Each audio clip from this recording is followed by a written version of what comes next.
Hey everyone, welcome to this episode of Thinking Christian. I'm Dr. James Spencer and I'm joined by Nate Giarratano. And we're going to be talking about love today.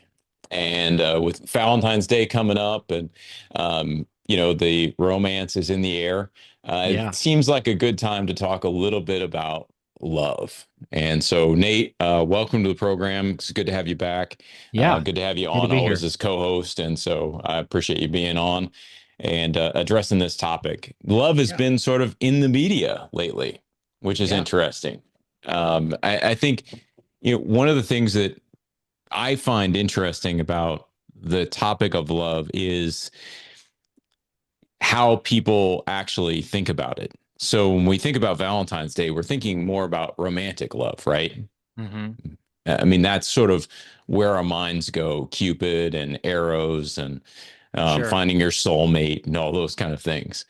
But one of the things that's been in the media lately is JD Vance's comments on love. Mm. And he talks about, you know, a different sort of love, I think. It isn't just romantic love. It's, he walks through basically what he called an order amoris, right? An order of loves. And it's, love of family, love of neighbor, love of, Mm. almost this concentric circles of moving out so that as you're loving those who are closest to you, you're loving those who are near to you, you're loving those who are part of the same entities that you are, and then you're ultimately loving everyone in the whole world. And he frames that sort of as a Christian concept. And Hmm. so it's just interesting to think through that conception and then to ask the question whether or not that actually is a Christian concept. And so it might be worth just sort of reviewing a little bit what he actually said. Sure.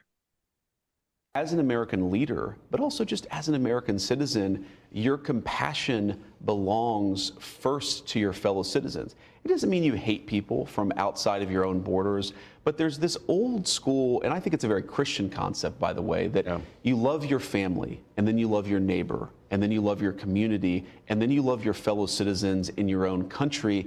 And then after that, you can focus and prioritize the rest of the world. When I listen to JD Vance talk, here are a couple of things that I have trouble with. Okay. Number one, I don't disagree with his understanding of, do we not have a different moral relationship to the people who we are related to, the people in our family, than we do to somebody who's a million miles away in a different country that we don't even know. Hmm. I think that's probably true. Right.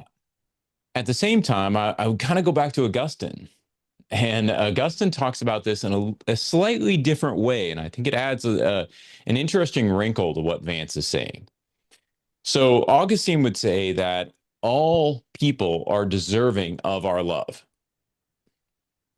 It's just that God has put certain people in proximity to us. And so, since we can't love everyone equally, Right. we should probably pay attention to the people that God has put in our proximity. Hmm. Now, the interesting part of that, I think, is twofold. Number one, it isn't just that we have a different moral responsibility to the people God has put in our proximity. I don't actually think that's the right phrasing, Okay. but we are to love everyone.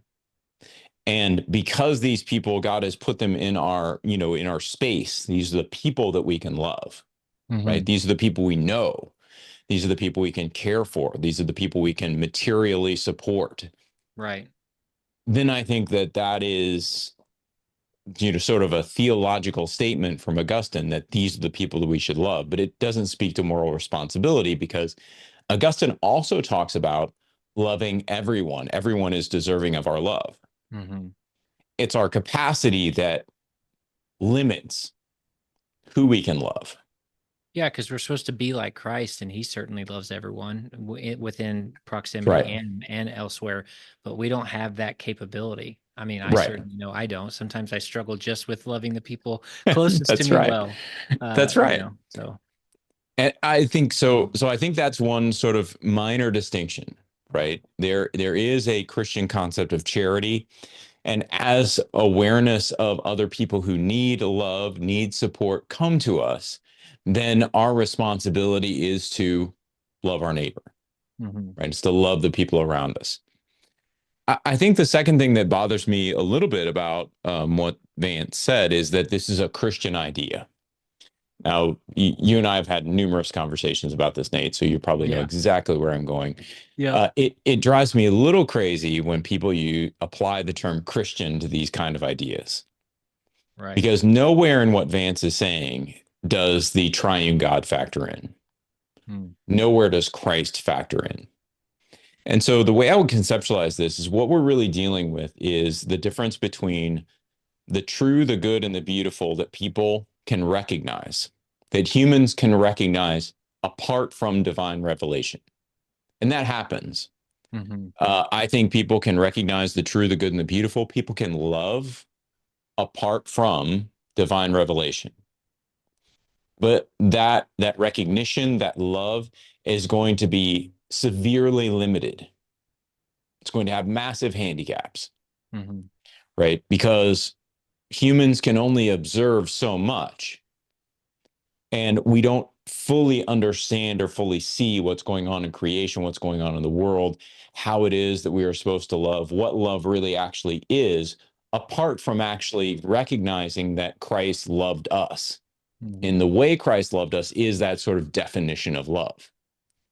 And so there's a sense in which, all of these notions, they have sort of kernels, we could say, of correctness, but they're severely incomplete. Right. And so to call the hierarchy that he suggests in the video, right, which moves from family to neighbor to country to world, or whatever that order is, these sort of concentric circles built out, to say that that's a Christian idea, I think is misleading, because the Christian idea does not have family at the top. Right. The Christian idea always has the triune God at the top. Then your And spouse. that's right. And when we have the triune God at the top, we don't actually need to think through the way he's doing. We don't actually have to talk through the limited resources and the constraints of love, right? Because we are free to love without reserve. God's resources are sufficient for us to love anyone and everyone that we come into contact with. Right. And so while I would tend to agree with him that we, obviously we have this love for God, and I think this is the way that love for the triune God sort of transforms his typology. We have a love for God. Our love for our family has to be nested within that. Our love for our nation has to be nested within that. Our love for the world has to be nested within that. These are not priority lists that sort of tier down, Right. as if at some point we've loved God sufficiently that we can start loving our family.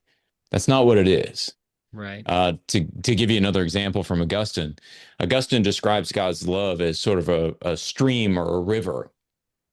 And all of our other loves are caught up in the flow of that river. They're not separate from it. Well, see, you just They're said caught something up within there. it. Yeah, well, you just said something there, other loves, all the different types of loves. I think at the very beginning, it's important to mention this, because this does potentially muddy it for the people that don't understand, because you got the people that just think of love as like, love is like Valentine's hearts, like the Cupid, like all that kind of stuff. But then it gets confusing, because if you really want to have a discussion just on love, the Bible talks about phileo, about agape, like there's different types of love. And, when you put everything in there together, and God's not even in the sentence, like you said, like it's like, whoa, wait a second. But but in the same breath, you're saying it's a Christian, thing. It's like very misleading. We could say that any order of loves that does not begin with the triune God is an arbitrary order of loves. And when I say arbitrary order, what I really mean by that is that we don't have any real foundation for establishing that order, right? So if we think about it, like there was a small group I was a part of, and we used to play poker occasionally, right? And we wouldn't play for real money. We'd just have chips and we'd play, and it was a kind of a fellowship thing. But whenever you get a hand in poker, you have to sort of guess whether you have the best hand or not. Right. And there's a range of hands this could be, but ultimately you're guessing. And you're playing the odds, right? You're understanding the game, but at the end of the day, you don't really know that you have the best hand most of the time. Sure. And so any discernment that you make about the strength of your hand is in some ways arbitrary. In other words, you're dealing with all these other ambiguities and you're saying, well, this is the most important thing. But it may not actually be the most important thing. Yeah, nothing's going to trump what I have because I have this. But in the rare occurrence, someone might have the royal flush when you have a flush or whatever. Right. What are the odds of someone having 4 aces? Well, not very good. But if they do have it, then I'm in trouble. Yep. And so I think that, when we think about these things as Christian ideas, those Christian ideas, for them to be properly Christian, they have to be grounded in the recognition of the triune God. They have to be grounded in Christ has to be essential to those ideas. And so there isn't this hierarchy, this arbitrary hierarchy of family, neighbor, nation, and then world. It's just not there. And I would say, not to be too polarizing, but I would say there is disordered loves and then there's rightly ordered loves. Absolutely. That's really all there is. And it doesn't matter how closely, you can think about it. It's like, the old saying, close only matters in horseshoes and hand grenades, right? The end of the day, if you run 99 yards of 100-yard or 99 meters of a 100-meter race, you don't finish. Right. It doesn't matter whether, somebody else ran 50 meters. If you don't run the whole 100, you don't finish that race. You don't get a time. Yeah. And I think that's the way we have to think about these ordered versus disordered loves. And so what I would argue is that what Vance is talking about, I understand what he's trying to do, reading it into sort of the Christian tradition. I don't disagree that there is a broad conceptualization that these things have been abstracted from the Christian tradition, and people have acknowledged them as, hey, this is good. This is maybe in line with the general fabric of reality in which we live, and so we should adhere to these. But at the same time, saying that there's a fabric of reality and we don't really understand it isn't Christian.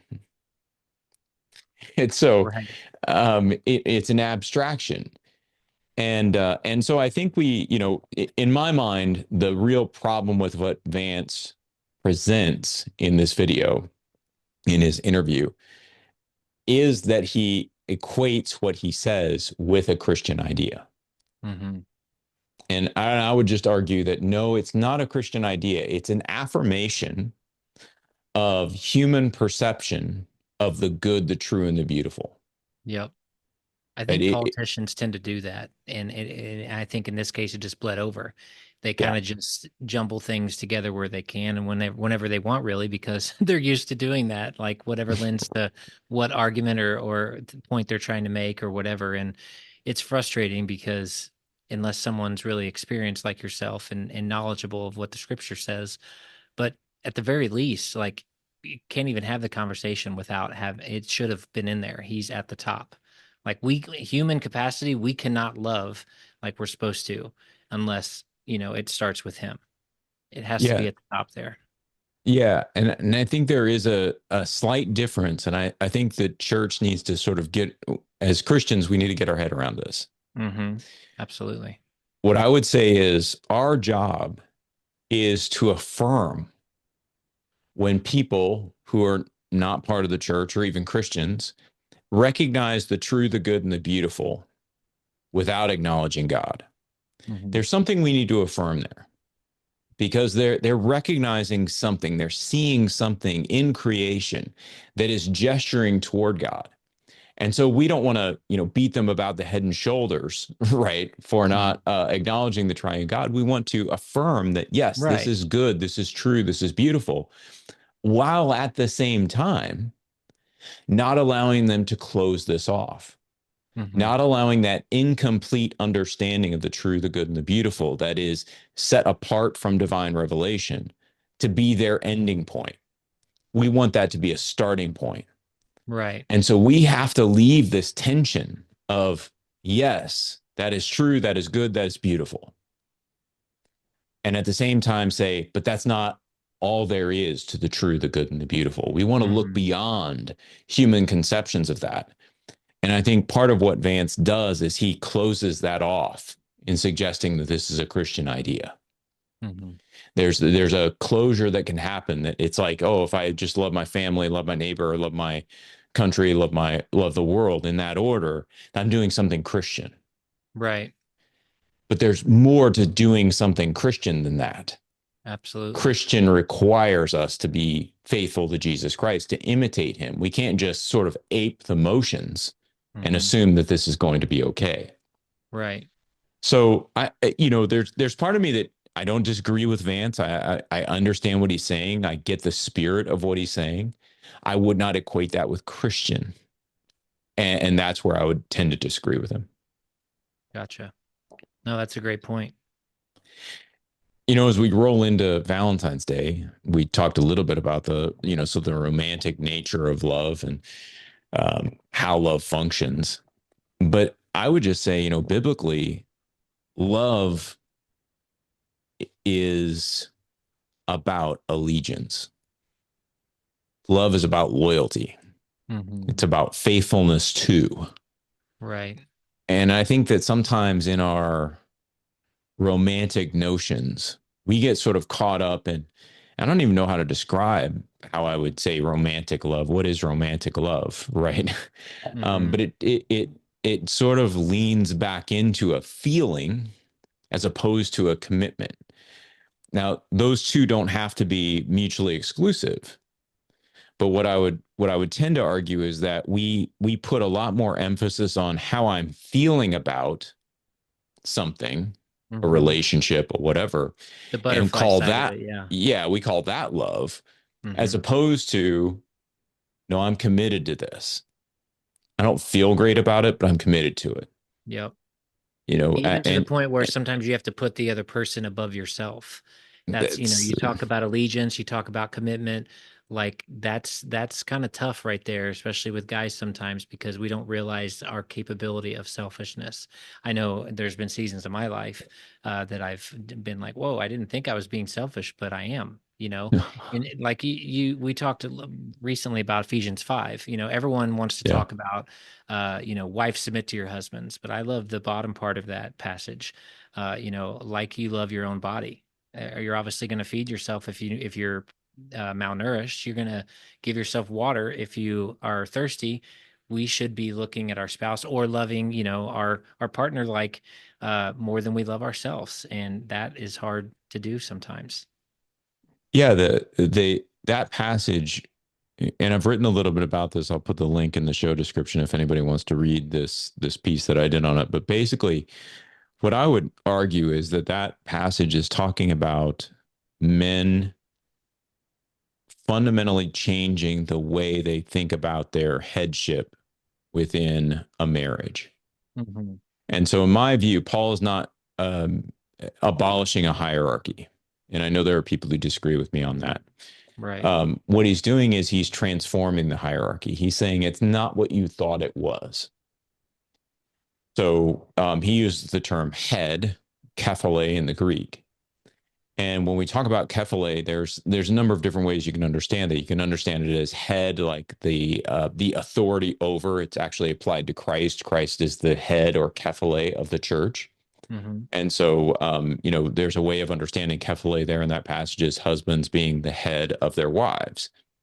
But I think that's been, sort of misconstrued in a lot of ways. 100%. Yeah. Right. And, we've all seen sort of the bravado of Christian pastors and brash men sort of going out and talking about being a leader of the home and being the spiritual leader and wives, women want to be led and all this kind of stuff.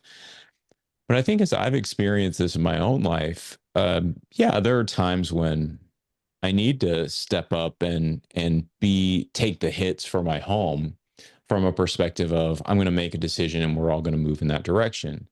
But I would say those are fewer and farther between. My wife's a really intelligent human being, and so I Mhm. would be a fool to dismiss her opinion. I think, the moments when I've had to just make a call and everybody else has to live with it, I try to avoid. And I try to distance myself those from as much as possible. But I think when I think through that passage, what I see happening is I'm supposed to take the hits. Mhm. And what Paul is expressing in that passage is really counterintuitive within the culture because the head, which was also, just our physical head, right? Mhm. This is why football players in the NFL are so consumed with concussions, right? Because our mush is kind of important, right?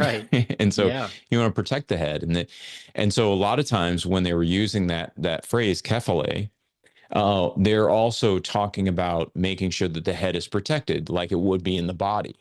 Mhm. And so men in these more hierarchical societies would be more prone to protect their reputation because they're the head, they need to be protected, Mhm. than to allow their family to suffer. Right. And I think Paul is reversing that. What Paul's saying to men in that passage is, look, you're the kephale, but you have to understand you're the kephale like Christ is the kephale. Yeah, he You're the took head like that for Christ his is the bride, head. which is the church. He took that for Exactly. him, and that's why we need to be on the front lines. We need to take the hit first, put our neck out, That's so to right. speak, like you say. That's And right. that's really helped me understand that passage more the last few weeks for sure. Yeah, it's a very self-sacrificial notion of headship. We don't have, if there is a hierarchical position, which I tend to think there is, and that's just based on the reading of Ephesians 5. That's not some sort of chauvinist machismo sort of ridiculousness, right? It's just to say it seems like Ephesians 5 isn't abolishing that sort of hierarchy. Yeah.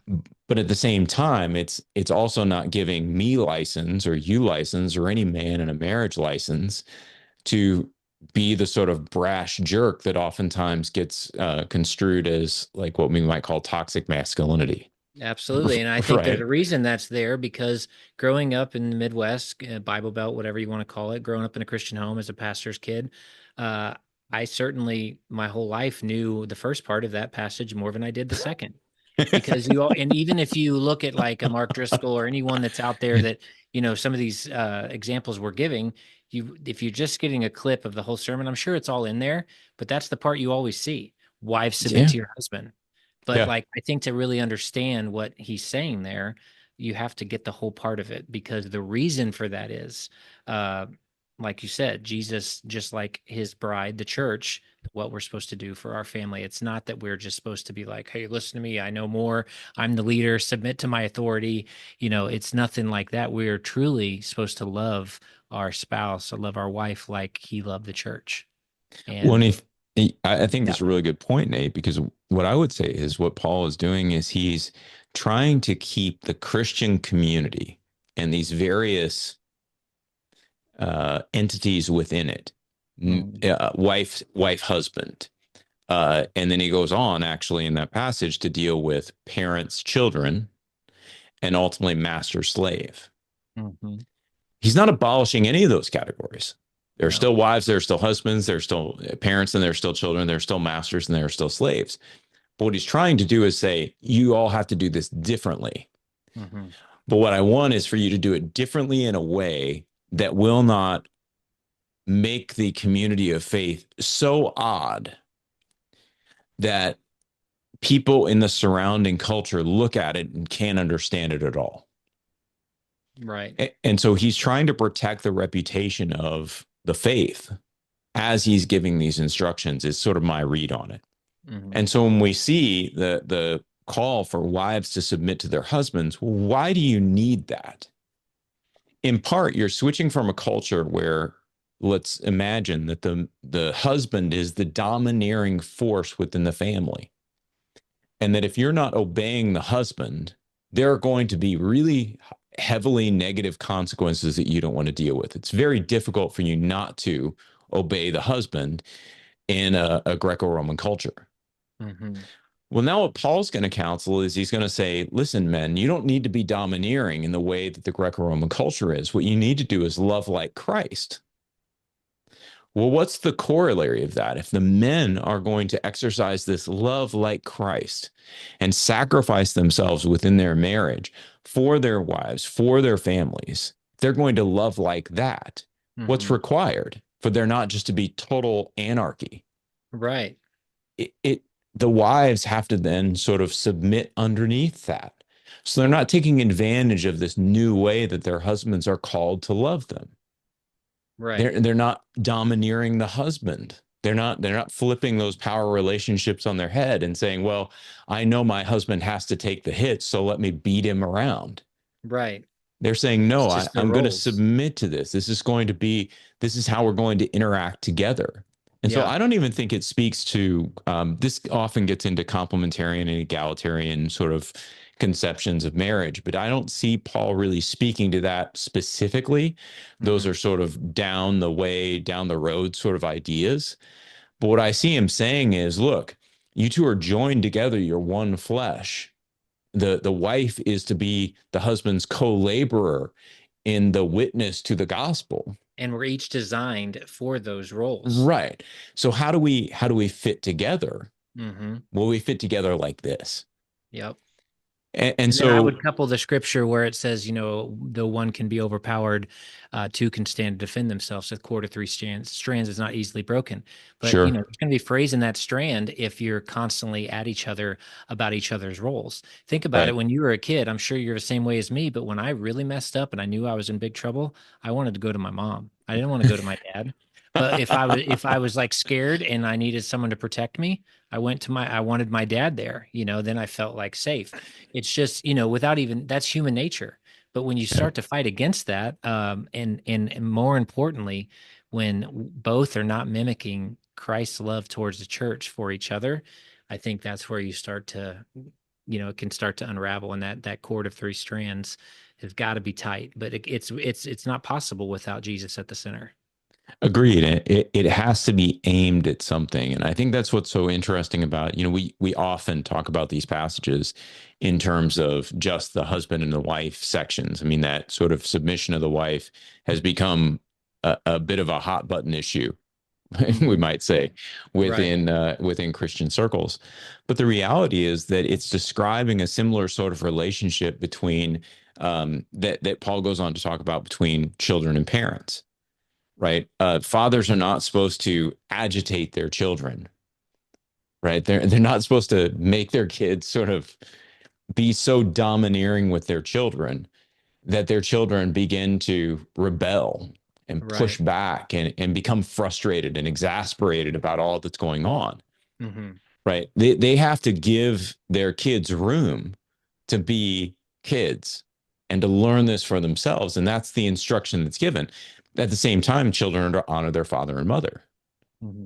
And the slave and master instruction is very similar. And so what we see in all of this is this, I would argue that what we see is really this sort of love hierarchy that we've been talking about the whole time. That if the triune God is not atop this love hierarchy, if all of our other relationships are not nested within our love for the triune God, there is a high probability that we are going to mess them up. Oh, without doubt. Without right. doubt. And I'd say there's a high probability that there's really no need to sustain a commitment to these other relationships. Like, we've seen the divorce rate sort of skyrocket, and there's that aspect. But also, why do we really need to love our kids? Right? Yeah. Why do we need to respect our coworkers? Why can't I just be out for myself? Yeah. And I think there's lessons there across all of this, but the whole thing has to be nested within. I mean, this is really, Ephesians 5 begins sort of with, what is wise decision making look like? And part of that wise decision making, living wisely, is submitting one to another. And so learning to live together in that sort of push-pull, where our desire to serve God and his purposes ultimately overshadows any agendas that we might want to pursue for our own sakes. Right. I mean, So, that's the whole point of dying to flesh, man. Like yeah, we have to, and it's something we have to do every day. Yeah, he must yeah, increase, I must decrease. That's that's always going to be in our nature. that's right. That's right. And I think that is the heart of, so I would say this is a Christian idea, right? Is that um there are two great, there's the great commandment, love the Lord your God with all your heart, with all your soul, with all your strength. And there's the second commandment, love your neighbor as yourself. Mhm. And again, I'll just sort of close this off with Augustine, but what Augustine talks about is if we're going to love our neighbor, what we're constantly trying to get our neighbor to do is to love and glorify the triune God. Mhm. And in that way, we actually love our neighbor. Yeah. This isn't just about, sort of the live and let live kind of Beatles vibe that oftentimes we hear, right? And it doesn't deny that we should do social work and help people out materially and all those kind of things. I think we've made too strong a separation between, the different sorts of love that we might have for others. Love manifests itself in physical, material sort of aid often. Mhm. But what is really being discussed there is this idea that, look, if my neighbor isn't pointing to and glorifying the triune God, have I really loved them? If I'm not pointing them to that, if I'm not pushing them toward that, if I'm not trying to get them to understand their whole lives are sort of nested in this love for the triune God, am I actually loving them? Is it evident from them even just watching you? Besides you just showing Right. them and telling them, they should see that in us. It Yeah. should be very distinct and very clear. Is it all the time? Absolutely not. Yeah. But that's what we're striving for. So, That's no, I right. 100% agree, man. That's amazing. And I can't help but think when you said that, I think that's how we get to places like the Rob Bell thing several years ago, the Velvet Jesus. And, you can kind of paint a picture of Jesus that's inaccurate. It's not, Yeah. it's not really pointing in the right order that it should sometimes. Yeah. I know I don't want to muddy this up, but does that make sense? You know what I'm saying? It does. I mean, I would say, we're coming up on Valentine's Day, so let's just kind of run headlong into Valentine's Day. I think there's absolutely nothing wrong with Christians celebrating Valentine's Day, No, right? I don't either. It's a fantastic way for Christians to demonstrate their love to one another, particularly in the context of male-female relationships. You know, my wife and I, we actually don't celebrate Valentine's Day, but we do it for a good reason. We actually have our dating anniversary maybe 6 days after. I think it's usually like February 18th or something like that. It was the anniversary of our first date. So instead of dealing with trying to get reservations for restaurants on February 14th, I get to do it Wait on 4 the days. 18th, and it's There you close go. enough. Right. Yeah. So that's the only reason we don't. But the point is that when we're celebrating these kinds of relationships on Valentine's Day, well, we just need to keep in mind we need to approach them not with the sort of tropes of romantic comedies or modern day romance novels or whatever. We Yeah. need to approach them in the perspective of, am I helping this person that I profess to love point to and glorify the triune God more faithfully day in and day out? And how is it that on this day, I can demonstrate to them my care, my concern, my deep loyalty and allegiance to them? Uh, how is it that I do that on Valentine's Day? What does that look like? How do I demonstrate that we are now a matched pair and that we're in this together? This whole mission of God thing, we're doing it together. Right. I think if Christians celebrate Valentine's Day in that manner, with that spirit, right? Not just as sort of a romantic day where we just do, blindly do chocolates and flowers. Just check the boxes. Right. Right, right. I think if we really recognize that this is a significant commitment that we have made to a spouse or a significant commitment that we plan to make to someone we're dating or what have you, I think it can be a theologically rich holiday, right? That doesn't subtract from the romance, but actually deepens the love. Hmm. Absolutely, man. That's good. That's a really good word. I agree 100%. So anyway, man, I think We jumped you and I around a have little bit there, but yeah. no, we have, but you and I have had a lot of conversations about politics over the last year. So maybe we'll Mhm. close with this. Uh, Going back to JD Vance and his comments, I am one, and I said this at the Politics in the Pew event. I think there's room for Christians to love their nation. I do. I just don't see it as a priority list. I see Christians obeying the first commandment always. There's no Mhm. compromise on it. We Right. always love God with all our heart, with all our soul, and with all our strength. And as we do that, what's left over? I don't think that all is 99%. It's all. Right. And so our love for country, our love for the world, our love for our neighbor, our love for ourselves, our love for our spouses, any other love that we have does, and I think Augustine's analogy is really fantastic here. It needs to be caught up in the flow of our love for God. I like the river analogy because as it's moving, it's picking up everything else. And it's just That's like a right. constant stream.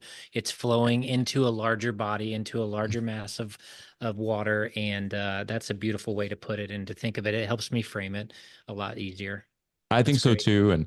And I would just say to Christians who are listening to this and you're listening to JD Vance and you may be hearing me say he's wrong. And I think I probably am saying he's wrong. But I don't think he's so off base, right, that we shouldn't appreciate what he's saying. Right. I think that we need to be sufficiently discerning to recognize that he's overstating his case Yep. and that we can't boil down the Christian idea to something that subtracts Christ, that Right. subtracts the triune God. Hmm. I think this order that he's arguing for can be appropriate. The problem is that if you were to follow it rigidly, you'd never get outside loving your family, Right. right? Yeah. Like you just wouldn't. You wouldn't have guys like JD Vance doing public service. You wouldn't have it, You just don't have the capacity. right? Because you can't tell me that he's not. And I don't mean this in a bad way, but that his public service isn't taking away from his time loving his family. Hmm. It, it is, right? I mean, newsflash, like any of us who work, our work takes away from our time loving our family. Hmm. Simple fact, And if you right? So tie that this, in with 1 Corinthians 12, talking about if you do all these things, if you have the faith to move a mountain, if you love the whole world, but or if you do all these accolades, you get all this stuff, there's a whole list in there, but you have not love, it's all meaningless. You have right. nothing. So, Yeah. yeah, I mean, And, you have to frame it with all those things. You can't just get parts of it. well, and I think that's the issue is that this hierarchy that he puts forward, because it's not actually a Christian idea, because it's not actually a question of how is it that God is asking me to love him with all I am and have? My allocation of resources, my allocation of loyalties and allegiances is ultimately kind of up to me. Hmm. And that is not a Christian idea. Yep. We are not self determined people. We are not independent of God. We are dependent on On God. God. Yep. And And that so comes back he to the sets the proximity, agenda. like you were saying earlier, the proximity. And sorry, I didn't mean to cut you off, but No, you're the good. proximity, like you could try. I mean, I think when I first got saved, you're really overzealous at times and you're like, I want to reach everyone. I want to you're on fire. But man, Right. like the older I get, the more I realize it starts at home and that's the most important. And proximity matters. You have to do what you can. And like you said, public service, whatever you're doing, make sure it's not taken away from your number one where God calls you to start. You should love your family first. But at the same time, I just want to emphasize this because I think you're right. I think many times, like, I see my life sort of being ordered around a more proximal people, Hmm. right? I'm teaching tonight at church, right? I'm going to end up teaching, somewhere between 15 and 20 people on the book of Genesis. right? It's not live streamed. It's not broadcast. It's 15 to 20 people in my local area who are coming to learn the book of Genesis. That's not a massive impact, right? But it's Right. in my proximity. And so Mm-hmm. in many ways, I think God has placed me where I am in order to minister within my proximity. We shouldn't, though, neglect, and this is how the putting God at the top of this hierarchy changes things. If we followed Vance's order without God on top, you lose missionaries, right? Yeah. You lose anybody who wants to minister overseas. You lose anyone who wants to commit to serving I would say their community in a broader way, Mm-hmm. because ultimately you can't do those things without subtracting a love for your family. It all lends itself to sufficiency. Am I loving my family sufficiently? In other words, at a minimum level that they're not going to feel neglected, so that now I can go out and love my neighbor. Mm-hmm. And am I loving my neighbor sufficient that, I feel like I'm doing enough within my community that now I could, maybe take the next step and love the world. But you just notice that that's all really rooted in human capacity. Right. It's not just our capacity. How much can I particularly handle? But it's also rooted in the capacity of those you're serving. Mm-hmm. How will they feel? How much of my absence are they going to tolerate? Right. And so I think this is the flaw of calling Vance's hierarchy that sort of Christian idea. The Christian idea needs the triune God at the top, because as we love God with all we are and all we have, and as we associate with other people who love God with all they are and with all they have, it Mm-hmm. opens up broader opportunities to love as God asks us to love, and who God asks us to love. Mm-hmm. And so we're no longer loving the world on our own terms. We're loving the world on God's terms. Absolutely. That's great, man. Man, I really enjoyed this, and I'm kind of, really focusing on that right now. And I think it's perfect timing with leading up to Valentine's Day. Wherever you are in your life, wherever you are in your relationship, if you're dating, like James said earlier, it's important to think on these things. And I think we all should do that the next few days leading up to Valentine's Day. It'd be good for all of us. Yeah, and I'll let people know I wrote a couple of blog posts on what I call the unbalanced life, as well as love and disordered loves and reordering our loves. Those are up on the Useful to God website. I'll put the links to those in this podcast episode. I just encourage you to check those out. And yeah, this has been a great conversation. Listen, my final thought would be enjoy Valentine's Day. Right, go out with the Mm. people you love, celebrate them, but do it within the flow of the river that is your love for God. Don't Yes. separate the two. And as you move into Valentine's Day this year, really reflect on what that looks like for you, Mm. and how it is that God has brought people into your life that he's asked you to be faithful to, that Hmm. he's asked you to love in special ways and in unique relationships, and how it is that your love for him overflows into that, how it is that your love for him just sort of draws those things in, sucks them into the river, and flows along with where your love of God is going. That'd be my encouragement for you this Valentine's Day. Absolutely. All right, everybody. Well, thanks, Nate, for this conversation. This has been great. And Yeah. I think you're right. I think it's just perfect for Valentine's Day. Everybody, check out the links in the show description. I just encourage you to take a look at them. This is a really, I think, a fascinating topic, and in many ways at the heart of what the Bible is about. When we think about Deuteronomy 6, 4, and 5, which is the Shema, and then, the initial statement of loving God with all your heart, with all your soul, and with all your strength, I think this really does lie at the heart of what we are to do as Christians. We are to love God with all we are and have, without reserve, without regret, in an unqualified way.